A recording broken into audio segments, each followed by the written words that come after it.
함께 나눌 하나님의 말씀, 신약성경 요한복음 19장 1절로 13절까지 말씀입니다.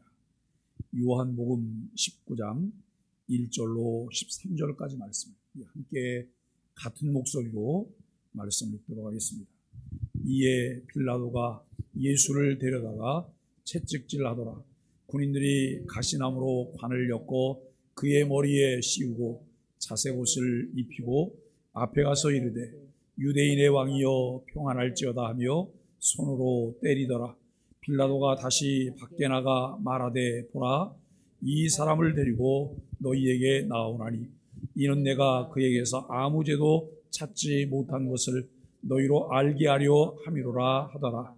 이에 예수께서 가시관을 쓰고 자색옷을 입고 나오시니 빌라도가 그들에게 말하되 보라, 이 사람이로다 하며 대제사장들과 아랫사람들이 예수를 보고 소리질러 이르되 십자가에 못 박으소서, 십자가에 못 박으소서 하는지라. 빌라도가 이르되 너희가 친히 데려다가 십자가에 못 박으라. 나는 그에게서 죄를 찾지 못하였노라. 유대인들이 대답하되 우리에게 법이 있으니 그 법대로 하면 그가 당연히 죽을 것은 그가 자기를 하나님의 아들이라 함이니이다. 빌라도가 이 말을 듣고 더욱 두려워하여 다시 관정에 들어가서 예수께 말하되 너는 어디로부터냐 하되 예수께서 대답하여 주지 아니하시는지라. 빌라도가 이르되 내게 말하지 아니하느냐? 내가 너를 놓을 고난도 있고 십자가에 못 박을 고난도 있는 줄 알지 못하느냐?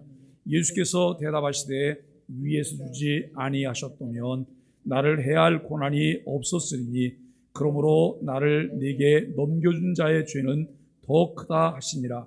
이러함으로 빌라도가 예수를 놓으려고 힘썼으나 유대인들이 소리질러 이르되 이 사람을 놓으면 가이사의 충신이 아니니이다.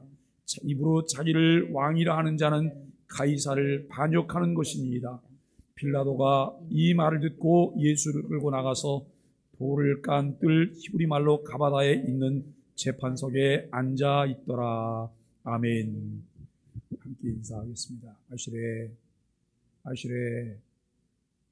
오늘 우리는 요한복음 19장 1절로 13절까지 말씀을 통해서 하나님의 고난에 순종하는 하나님의 아들이라고 하는 주제로 은혜를 나누려고 합니다. 대제사장들은 예수님께 없는 죄도 만들어서 씌우려고 합니다.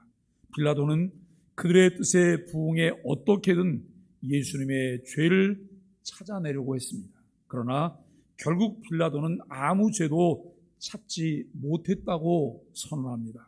죄를 찾아내는 능력이 부족해서가 아니라 본래 예수님은 아무 죄도 없는 분이기 때문입니다. 예수님에게서 흠을 찾으려는 모든 시도는 헛될 뿐이죠. 빌라도처럼 찾으려고 노력할수록 오히려 예수님의 온전하심만 돋보이게 된다고 하는 것이죠. 오늘 본문은 빌라도가 예수님을 채찍질한 후에 무리에게 보이며 예수님의 무죄를 선언합니다. 그러나 대제사장과 유대인들은 자신이 예수님의 하나님의 아들이라고 하는 예수를 십자가에 못 박아 죽이라라고 소리를 지릅니다. 예수를 놓아주면 가이사의 충신이 아니라고 하는 유대인들의 말에 빌라도는 두려움을 느끼면서 다시 재판석에 앉습니다. 신앙은 하나님과 예수님에 관해 끊임없이 질문하는 것으로 이루어집니다. 하나님이 누구십니까? 하나님은 살아계십니까? 하나님은 천지만물을 창조하신 창조주가 맞습니까?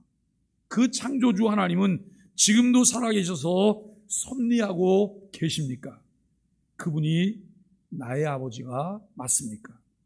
예수 그리스도 그분이 하나님의 아들이시며 우리의 구세주가 맞습니까? 라고 하는 질문입니다. 이러한 질문들을 통해서 신앙이 움직이며 살아나기 시작합니다. 세상에서도 예수님이시라면 어떻게 우리가 할 것인가 라고 하는 질문을 우리에게 매 순간 우리는 해야 될 것입니다. 매 순간 어떻게 해야 하나님의 사람으로 올바른 선택을 할 수 있을까요? 하나님은 우리들에게 자유의지를 주셨어요. 자유의지를 주셨고 자유의지를 통해서 무엇을 선택하게 하셨어요. 그런데 자유의지를 주셨다고 하는 것은 내 마음대로 무엇을 선택하게 하셨다는 말씀이 아니에요. 우리가 여러분 바른 선택, 올바른 선택과 그리고 여러분 방종이라고 하는 것은 엄연히 구분이 돼요. 책임 있는 자로 살아가라라고 하는 것입니다. 그저 꼭두각시처럼 사는 것이 아니라 주도적인 삶을 책임 있게 살아갈 수 있도록 하나님께서 우리에게 자유의지를 주셨다는 것입니다. 그런데 에덴 동산에서 그들이 하나님의 형상을 입었음에도 불구하고 그들에게 여러분 욕심과 욕망이 침투해 올 때 사단이 그들에게 여러분 소근소근거리면서 그들을 유혹할 때 결국은 그들에게 주어진 참 자유를 지킬 수 있는 힘이 그들에게 없었다고 하는 것입니다. 그와 같은 분별력도 상실했고 결국 그들이 선택한 것은 여러분 인간의 욕심을 선택을 해요. 하나님을 떠난 자리로 나아가는 이 일을 선택한 것을 우리는 보게 되어집니다. 여러분 선택은 매 순간 매우 중요합니다. 내가 어떤 선택을 할까? 그 선택을 하기 위해서 우리는 우리 안에 내주에 계신 성령님을 의지하며 선택하는 일들이 우리에게 필요합니다.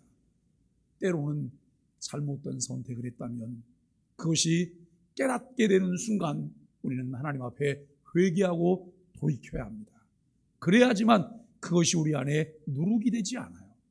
그것이 우리 안에 여러분 삶의 체계가 돼서 우리로 하여금 망가진 인생을 살게 하지 않는다고 하는 것을 우리가 생각합니다.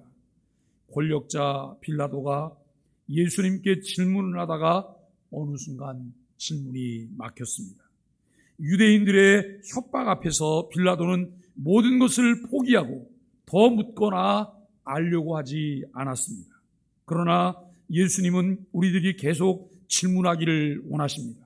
예수님과 하나님에 대한 인격적인 질문이 계속 이어지고 그 질문에 대한 답을 우리의 것으로 받아들일 때 하나님의 형상을 갖게 되고 십자가에 못 박히신 예수님 안에서 하나님의 사랑을 경험하며 참 신앙인으로 살아갈 수가 있습니다.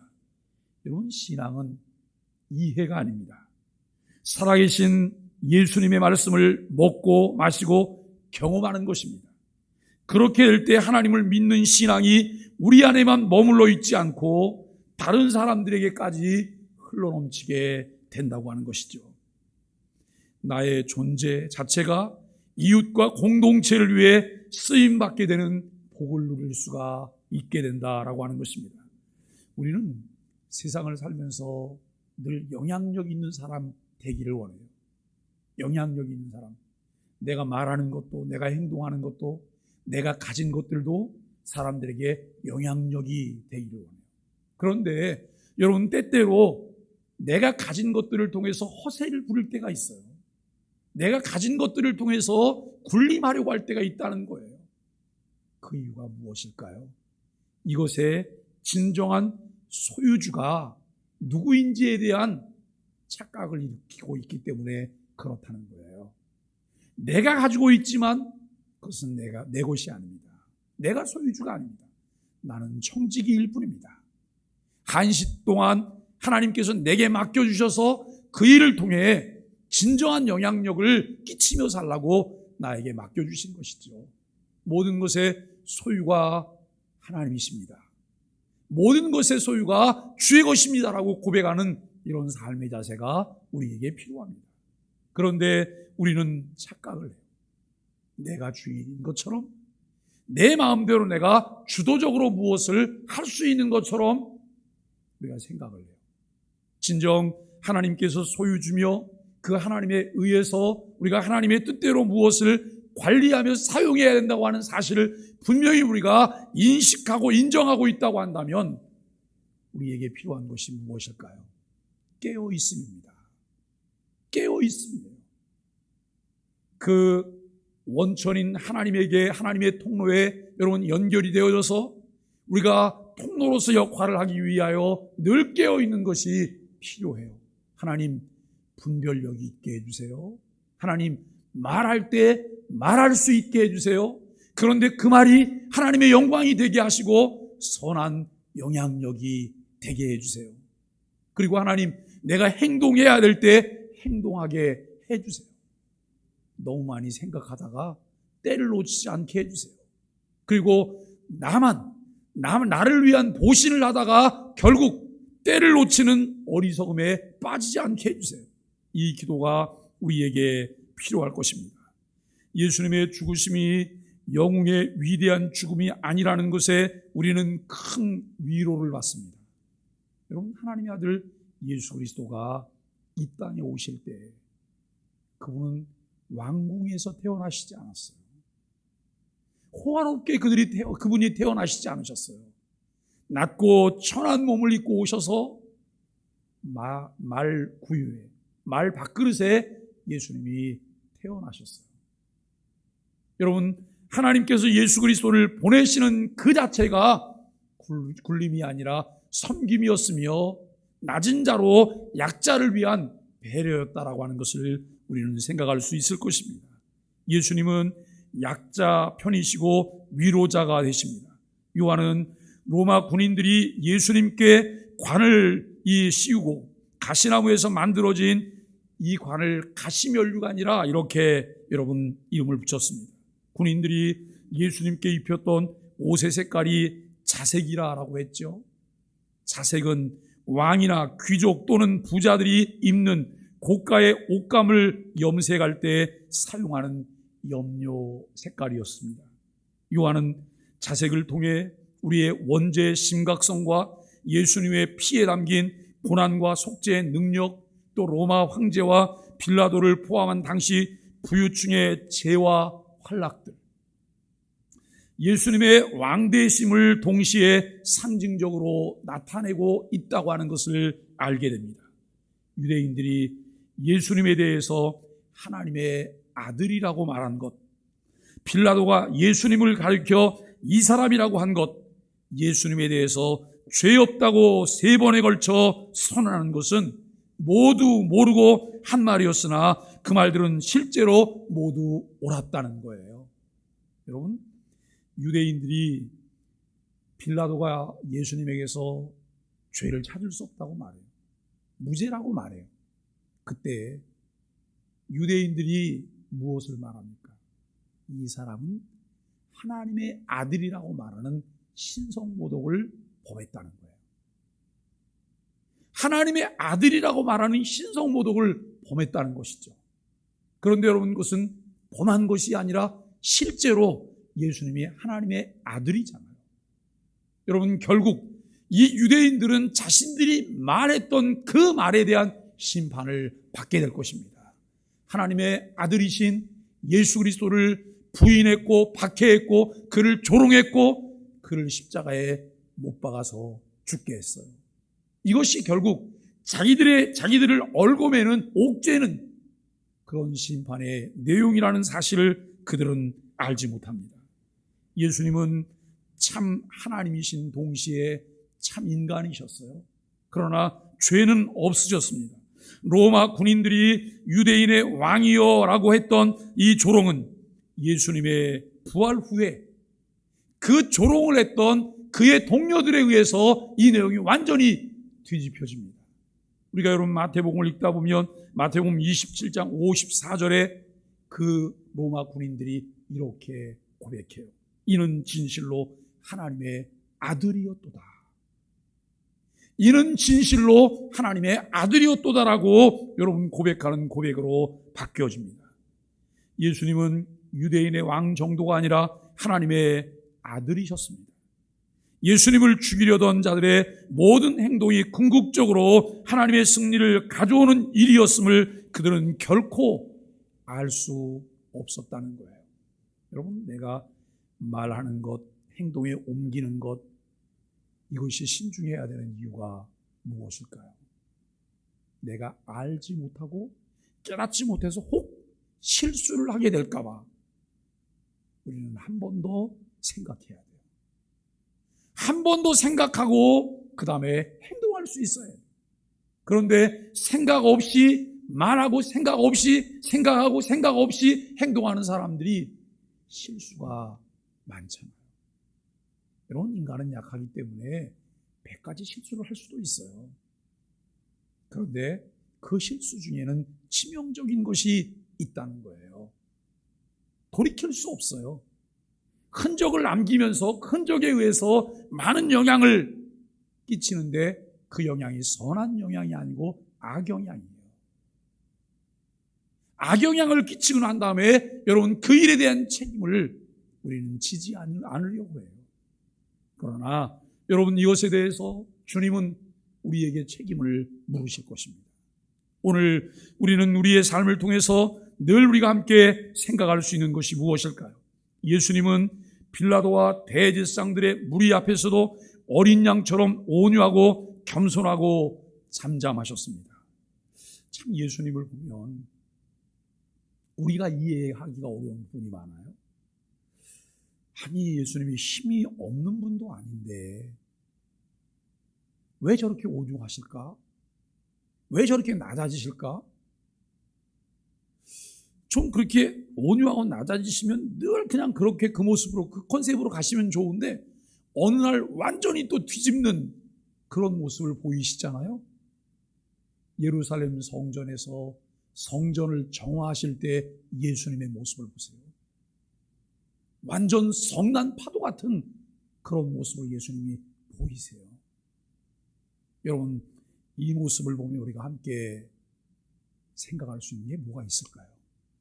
예수님은 때를 아시는 분이었다는 거예요.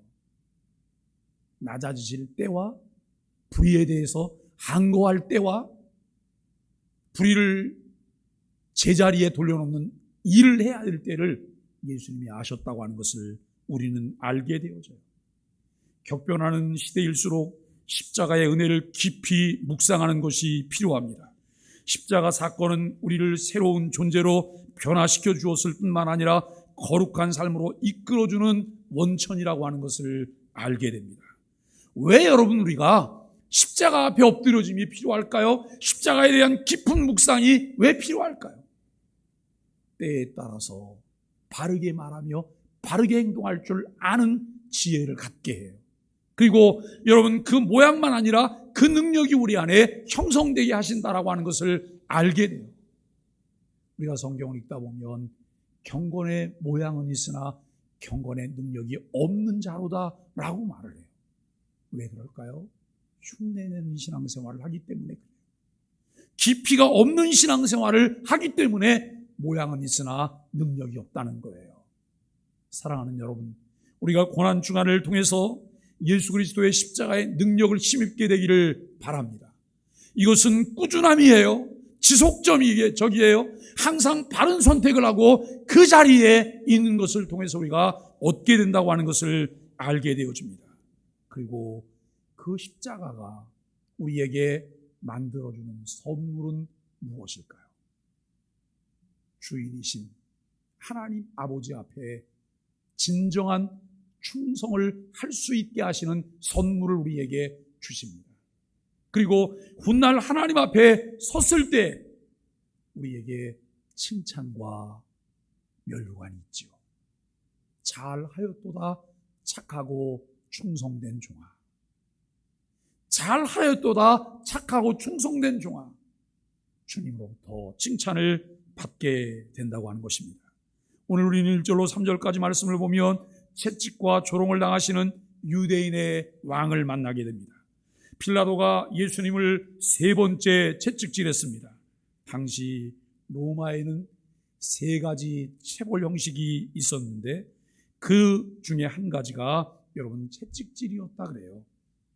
이 체벌은 로마의 모든 국민들에게 일반적으로 가해지는 그런 체벌이 아니에요. 로마 시민권자와 식민지 백성에 대한 차별이에요. 똑같은 죄를 지었어도 로마 시민권을 가진 자에게는 이 체벌을 하지 않았다는 거예요. 그런데 식민지 백성들을 길들이기 위해서, 식민지 백성들을 억압하기 위해서 이 방식을 선택했다고 하는 거예요. 여러분, 이 식민지 백성들에게만 이 가했던 극심한 체벌인 이것은 사형 선고를 동반하는 것이었습니다. 빌라도가 예수님을 때릴 때 사용했던 채찍은 로마 군인들이 식민지 백성들을 때릴 때 사용하는 채찍이었는데, 여러분, 심하게 때릴 경우 사형 선고 받지 않은 죄수가 죽을 수도 있을 만큼 치명적이었다는 거예요. 그러니까 그 채찍 끝에 쇠뭉치를 달아서 이것을 때리고 잡아 끌면 온몸을 찢으면서 이것이 여러분 빠져나오는 이런 채찍이었다는 거예요. 예수님이 이런 여러분 참 이 채찍을 맞으셨던 것을 우리는 알게 되죠. 피를 보여서 유대인들을 만족시키려고 한 것으로 보입니다. 그 후에 예수님은 로마 군인들의 놀이개가 되었습니다. 그들은 가시로 엮어 만든 관을 예수님의 머리에 씌웠고 자색옷을 입히고 유대인의 왕이여라고 조롱하며 그의 얼굴에 침을 뱉었습니다. 그리고 구타합니다. 인간의 죄를 짊어지신 구세주가 이런 굴욕을 당할 만한 이유가 하나도 없음에도 불구하고 우리를 구원하시기 위해서 우리들이 지은 죄의 여러분 그 중함 때문에 아들 예수 그리스도가 이와 같은 대접을 받았다고 하는 것이죠. 예나 지금이나 세상에는 예수님을 경멸하고 모욕하는 이들이 많습니다. 그들은 예수님이 누구신지 모를 뿐만 아니라 자신들의 운명도 모르는 어리석은 자들이죠. 오늘로 4절로 8절까지 말씀에는 십자가에 못 박으라 라고 말합니다. 공식 판결을 기다리던 무리들에게 빌라도는 보라 이 사람이로다 라고 예수님을 보입니다. 기진맥진하고 애처로운 모습을 보여서 그들의 동정심을 유발하려고 한 것으로 보입니다. 이렇게 불쌍하니 더 이상 너희도 멈춰야 되는 것 아니냐라고 하는 그런 의미였을 것입니다. 그러나 대제사장들과 그 부하들은 오히려 적대감을 더 강하게 드러내며 예수님을 십자가에 못 박아야 한다고 소리칩니다. 여기서 대제사장과 유대인들이 심판받게 될 심판거리가 하나 더 있음을 알게 됩니다. 긍휼 없는 심판을 받게 될 것입니다. 긍휼 없는 자의 삶을 살아가는 모습을 우리는 보게 됩니다. 그들의 목적은 예수님의 죄가 있던 없던 상관이 없어요. 예수님을 없애는 게 목적이에요. 죄를 발견하지 못해도 없던 죄까지 만들어서 그것을 프레임을 씌우고 그것으로 죽이려고 하는 이런 것이죠. 그러자 빌라도가 갈등해요. 양심과 야심 사이에서. 양심과 야심 사이에서 빌라도가 갈등하기 시작해요. 그는 얼마든지 예수님을 석방할 수 있는 위치에 있었으나 민심을 잃지 않으려고 구실을 찾습니다. 십자가 앞에서 우리는 하나님과 세상 중 하나를 선택을 해야 합니다. 세상을 선택할까? 하나님을 선택할까? 내 안에 있는 선한 양심의 깨닫게 하심을 선택할까? 아니면 추한 나의 욕망을 선택할까? 우리는 이 앞에서 고민을 해야 합니다. 하나님과 세상을 겸하여 섬길 수 없다고 말씀하셨던 마태복음 6장 24절 말씀처럼 그 둘 중 하나를 분명하게 우리는 선택을 해야 합니다. 유대인 지도자들은 신성 모독죄를 거론하면서 예수님을 결코 살려두어서는 안 된다고 빌라도를 압박합니다. 여러분, 이에 빌라도는 더 깊은 고민에 빠지죠. 빌라도와 유대인의 반응이 극명하게 대조됩니다. 여러분, 너무 중요한 것은 이거예요. 내 존재가, 내가 존재하고 있는 이유가 주를 위한 것이다 라고 하면 결정이 간단해요. 내가 주님의 이름을 이용해서 다른 사람들을 이용해서 내 영달을 누리려고 한다면 복잡해지잖아요. 그런데 나는 주의 영광을 위해서 살아가기로 작정된 사람이야. 값으로 산 것이 되었으니 그런즉 너희 몸으로 하나님께 영광을 돌리라고 하는 그 말씀이 내 마음 가운데 삶의 체계로 자리 잡고 있다고 한다면 우리는 한순간도 망설일 필요 없이 이 결정을 할 수가 있어요.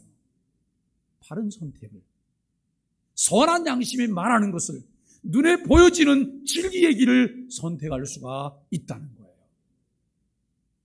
여러분, 몸은 머뭇거리는 거나 멀찍이서 주를 따라가는 거나 무슨 차이가 있나요? 머뭇거리는 것은 이미 나는 진리에 대한 판단이 섰어요. 그런데 현실과 괴리가 있는 것 때문에 내가 머뭇거리는 거예요. 어떻게 해야 될까? 머뭇거리는 거예요. 주님을 따라가는데 가까이 따라갈 수는 없어요. 해를 당할까 봐. 그렇다고 놓을 수도 없어요. 요즘 이런 이야기를 듣습니다. 어느 교회가 꽤 큰 교회예요. 교회가 여러 가지 일들을 겪으면서 거기도 파동이 많았었던 교회예요. 경찰이 출동하고 주일날이면 유리창이 깨지고, 그러면서 여러분 교회가 몇 개의 교회로 분할이 됐던 교회예요. 그럼에도 불구하고 그 교회는 아주 중요한 위치에 있어요. 여전히 몇 개의 교회로 분할해 나가고 난 다음에도 교인들은 숫자가 그 정도는 또 모이고 있어요. 그러면서 이 교회가 정말 괜찮은 목사님도 내보내고, 그 다음에 40대 젊은 목사님을 담임 목사로 청빙을 해서 지금 몇 년째 목회하고 있어요. 설교가 끝나면 사방에서 전화가 온대요. 목사님, 그런 소리 좀 하지 마세요. 좀 듣기 싫은 소리는 좀 하지 마세요. 여러분, 미국 교회가 설교가 끝나고 나면 목사님에게 전화해서 협박을 하는 사람도 있다는 얘기를 들었어요. 어떤 거냐면 죄나 지옥에 관해서 말하지 마세요. 교회 평안을 얻기 위해서 오는데 왜 공포감을 조성하세요? 이런 이야기가 미국 교회. 그래서 여러분, 실제로 미국 교회는 목사님들이 이 강대상 앞에 방탄 유리를 장착하고 여러분 설교하는 교회도 있어요. 실제로 교회 안에 권총을 들고 들어와서 이런 목사님을 권총으로 죽인 그런 사례들도 있습니다. 그런데 우리 한국교회 강단에서도 그런 얘기가 들린다는 거예요. 부목사님이 여러분인데 그 부목사님은 담임 목사님보다 나이가 더 어린 분들이잖아요.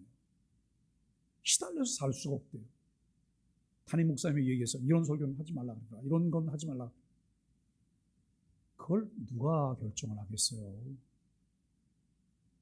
그 결정은 결국 담임 목사 몫이잖아요. 교회 담임 목사로 하나님이 세우실 때는 그에 대한 책임도 하나님이 물으실 거예요. 그리고 그것에 대한 제일 많은 무게를 느끼는 이는 담임 목사 아닐까요? 결국 우리는 항상 두 사이에서 머뭇거릴 때가 많아요. 그런데 여러분, 내가 머뭇거리는 것은 유보하는 이유가 무엇일까요? 결단이 안 된 거예요. 그것과 함께 내가 때로는 고난도 당하고 희생도 하고 헌신도 해야 될 결단이 안 됐을 때 우리는 머뭇거리게 된다라고 하는 것을 알게 됩니다. 여러분, 세상 법을 따르는 이 빌라도는 예수님이 무지함을 확신했는데 하나님의 법을 따르는 유대인들은 예수님이 누구보다 악한 죄인이라고 정죄하고 있는 이 모습을 보게 되어집니다. 십자가는 진리를 왜곡시키는 인간의 불의를 드러냅니다. 오늘 9절로 13절 말씀은 의인이 죄인이 되는 아이러니한 모습들을 우리에게 보여주고 있습니다.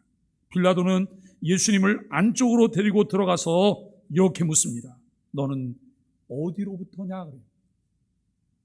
너는 어디로부터냐? 이 말은 무슨 말이에요? 너 정말 하나님으로부터 왔냐? 너 정말 하나님의 아들이냐? 이제는 빌라도가 예수님에게 읍소를 하는 거예요. 저 유대인들의 말을 따르자니 혹시 하나님으로부터 온 하나님의 아들이라면 그 두려움을 견딜 수가 없는 거예요. 그런데 예수님은 침묵하세요. 한마디 말씀도 안 하세요. 그래, 내가 하나님의 아들이다. 너 정말 죽고 싶냐?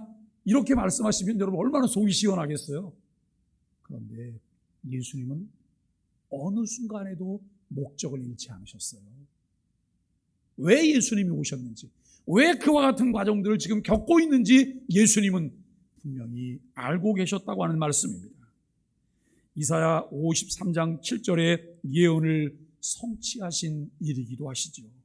빌라도는 예수님을 석박하거나 처형할 권한이 자기에게 있다고 하는 것을 강조해요. 그런데 예수님은 모든 권세의 원천이 하나님께 있다고 하는 것을 선언하세요. 여러분, 이것을 볼 수 있는 것이 신앙이고요, 이것을 볼 수 있는 것이 신앙생활의 담대함을 얻을 수 있는 비결이에요. 눈에 보이는 여러 가지 움직임들을 보면서 마음이 동요해요, 두려움이 생겨요. 그러나 그 일조차도 주관하시는 이가 하나님이시라는 사실을 믿는 거예요. 그것에 대한 확신이 있을 때 우리는 사람을 두려워하지 않아요. 하나님을 두려워하고 하나님 앞에서 어떤 행동들을 우리가 해야 될 것인가를 생각할 수가 있게 됩니다. 십자가 사건이 여러분 이 악한 자들의 계략인 결과인 것 같지만 사실 하나님의 뜻에 따라서 허용된 섭리의 결과였다고 하는 것입니다. 모든 것이 하나님의 주권과 섭리에 달려있다는 사실을 우리가 바르게 인식한다면 자기 마음대로 하려는 경망스러운 행동을 멈출 수가 있습니다. 모든 것이 하나님의 뜻에 달려있습니다. 여러분 그 사실을 믿으십니까? 우리는 하나님의 뜻에 달려있다는 사실을 믿으면서 마치 자신의 어떤 힘에 의해 하나님의 역사를 바꿔놓을 수 있다고 생각하는 어리석음이나 아무 생각 없이 하나님의 역사를 거스르는 무지함이 있을 수 있으나 결과는 하나님이 하십니다. 결과는 하나님이 주장하십니다. 빌라도는 예수님을 놓으려 했으나 유대인들은 예수님을 놓아준다면 가이사의 충신이 아니라고 빌라도를 구석으로 몰아붙입니다. 가이사의 충신은 빌라도 인생 최고의 가치를 보여주는 것이죠. 로마 황제에게 충성하는 것과 유대인 죄수 편을 드는 것 중 하나를 선택해야 한다면 결론은 분명합니다. 빌라도는 모든 고민을 내려놓고 관저 바깥쪽 재판석에 앉습니다. 세상을 만족시키려고 하면 하나님께 나아갈 수 없습니다. 십자가는 자기의 이익보다 하나님의 영광을 추구할 것을 요구합니다. 매일매일의 삶의 선택이 요구됩니다. 그때 성경은 우리에게 명확한 답을 주죠. 먼저 그의 나라와 그의 의를 구하라. 그리하면 이 모든 것을 너희에게 더하시리라고 하는 마태복음 6장 33절의 말씀입니다. 빌라도는 자신에게 모든 것을 결정할 수 있는 고난이 주어졌지만 진리와 명분, 양심과 야심 이 사이를 넘나들며 계산하느라 갈등합니다. 우리에게 맡겨진 일들을 통해 내가 할 수 있는 일들은 어떤 것이 있을까요? 빌라도는 타협과 화해를 시도하지만 이미 돌이킬 수 없었습니다. 그는 민심을 얻는 것이 자신이 살 길이라고 생각해서 양심과 정의를 포기합니다. 이것은 십자가를 통해 드러나는 인간의 추악한 모습입니다. 그리스도인은 십자가 앞에 자신의 정과 욕심을 못 박으며 하나님의 뜻을 구하는 사람들이 그리스도인입니다. 사랑하는 소망의 가족 여러분, 빌라도는 예수님께 아무런 죄가 없음을 알면서도 이기적인 욕망과 유대인들에 대한 두려움에 이끌려 죄 없으신 예수님을 십자가에 못 박게 내어 주었습니다. 하나님으로 만족하지 않으면 욕심이 우리를 사로잡습니다. 하나님을 두려워하지 않으면 세상과 사람이 두려워집니다.